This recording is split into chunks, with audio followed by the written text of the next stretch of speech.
I got a few requests for updates on the Crispi Dakotas that I got a little while ago, and have put a lot of miles on them. So just wanted to go over and show what the wear and tear. Now, granted, this is usage in southern Arizona, northern Arizona, so a lot of chasing elk, but also chasing coues deer, chasing pigs, rough rocks. Pretty nasty country that's going to terrorize the boots and so forth. A few things that, the break-in was really, really easy on these. You literally could take them out of the box and just start hunting out of them. But overall, I've been really happy with them. They're not a stiff boot, and that was what I was after when I got these, and so forth. I'm just going to kind of show you some of the wear and tear on them. Lots of miles. I've been pretty happy with the sole. They have held up better than other boots, more expensive boots, I will say, that I've owned in the past. They have held up really good. I tend to kind of wear out the toes just in my walking style, hiking style. I wear them out fast and so forth. The leather has held up really good. I have not done much in the way of maintenance. I just tend to not have the time to do maintenance during a season when you're just going weekend to weekend to weekend or week to week to week. I don't get the chance to do a lot of maintenance on the boots. So with that said, I've been thoroughly impressed with them, how they fit and feel. They dry out really fast. They've held up in water really good, and so forth. So kind of just getting to the wear points that I've noticed. When I started doing a lot of target shooting, laying prone, I started to notice that the toes were starting to peel off and so forth. So that's kind of been one issue that I've had to deal with. I haven't tried gluing them down or doing anything like that yet. Try to do that before the season so I can get another season out of these, which right now, if I can get 2 seasons out of a pair of boots, I'm pretty happy. So that's one thing that I'll need to address with that, but there's been some wear on that. But this leather rand, it's rubber coated leather. Well, actually, yeah, it's rubber coated leather rand, has held up really well compared to just regular rubber rands and so forth. There's some wear from the rocks and so forth. I tend to chew up the heels pretty bad on the rubber rands, which is kind of where the Zamberlan 965s, when they went to the 3/4 rand, is when you're saying, okay, well, wait a second, I'm always chewing that part up. So I ended up not going that way. This has held up really well. I mean, you can see the chunks off the back. It's just the way I hike. I end up chewing up the back and chewing up the toes. I guess I don't lift up my feet very well, but so be it.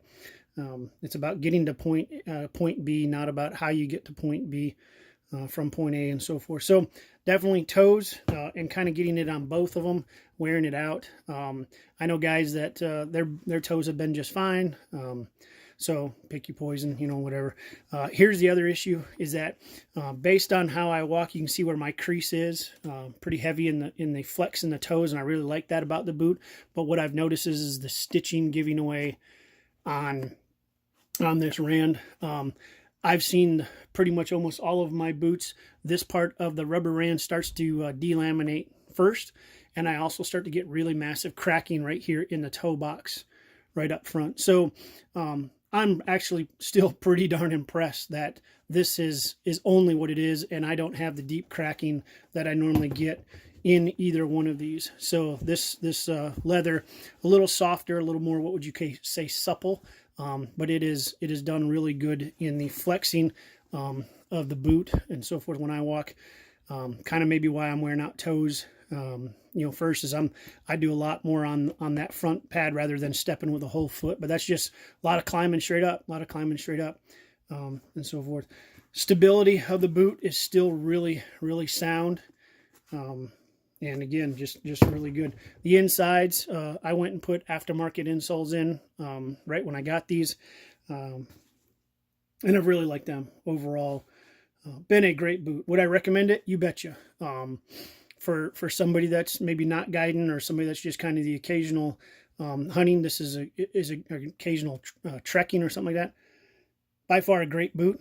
Definitely worth the investment, considering how fast I abuse boots. It's one that's held up really well. all things considering. You know, these are minor things that he can kind of glue this back on to get me through another season. But just, I was really worried. Matter of fact, there's a cactus needle right there. I was really worried about how well this was going to last, and I am impressed by it. It's holding up really, really well on it. So, you know, would I buy the boot again? Yeah, probably, most likely. I like how light it is. I like how flexible it is. I think I want to have this boot, and I want to have a little bit more stout boot, maybe the Veldres or one of the other boots that's a full leather and so forth. This is kind of like the early archery season elk. Allows you to climb up and down the mountains really well. There's a cactus needle right there. And yet you can play around in the rocks really well. There's another cactus needle right there. Again, it's held up really well. So overall, you know, if you're saying 1 to 5 stars, I definitely put it in the 3.5 to 4. You know, if it didn't have these issues, I would put it as a 5-star boot. I'm told that you can get it resoled.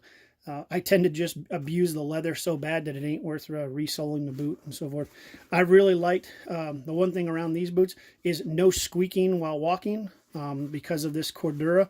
I guess that's Cordura, but that's been really good versus some of the other full leather Ran boots. This will start to squeak after it gets a little dirt and dust in there.